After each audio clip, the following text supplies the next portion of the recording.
Yo, what's going on, guys? Welcome back to the channel. Today we're talking about Trevin Giles versus Carlos Prates. Good. Trevin Giles 16-5, 2-3 in his last 5 fights. He's a slight underdog at plus 185. 31 years old, 6 foot tall with a 74-inch reach. Fighting Carlos Prates, the Nightmare, 17-6, minus 225 favorite.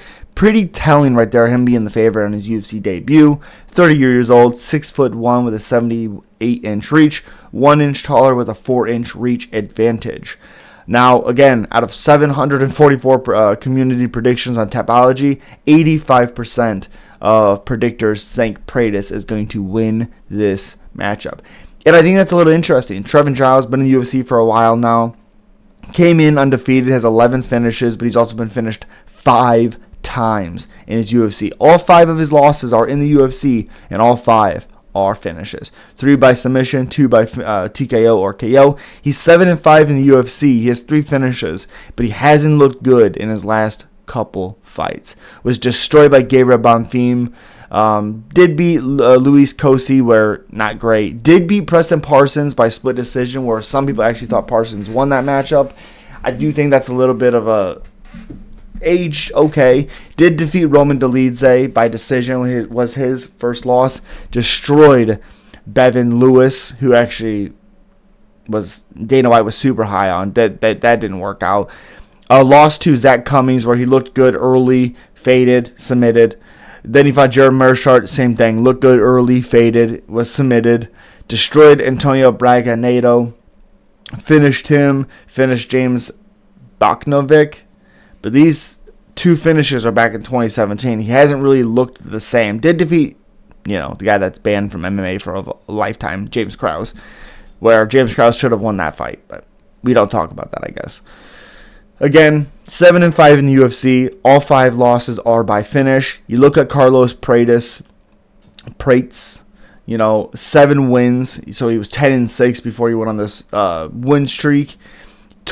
He's 15 finishes out of 17 wins, 12 by TKO or KO, 3 by submission. He also has 5 losses out of 6 losses have been finished, 3 by sub, 2 by TKO or KO.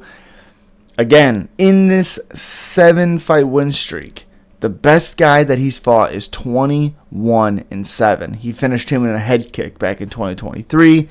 Everyone else, he fought a guy that was 1-0. 7-3, 16-9, 8-3, 12-6, 21-7, 7-0 in the Contender Series. Straight left finished him. Mitch Ramirez. I don't think he's fought since. No, he has not. Again, he did fight. I'm confused. 8-1. So he has fought since. Defeated Tavares back in December 15th, 2023. Anyways, Jesus. I think Carlos Prates gets this job done. I think Trevin Giles will look good for the first 2 minutes, minute and a half. And I think Carlos Prates' power is going to show big in this matchup. His speed is crazy if you watch that matchup. Average fight time 10:48 to 6:14. Strikes landed per minute 2.97 to 4.81. Accuracy is 53 to 63 for Prates. Strikes absorbed per minute 2.9 to 3.69. Defense is 59% to 47. Takedowns averages for fights about 1.5 per fight. Accuracy is 55. Takedown defense is 71%. I think Prates gets this job done. I think his speed and his power for Carlos Prates is going to be the difference in this one. I just don't trust Trevin Giles at this point in his career. I just don't trust him. I like him as a fighter. I just don't trust it. As always, guys, subscribe, like, comment. As always, let's talk about it. Peace.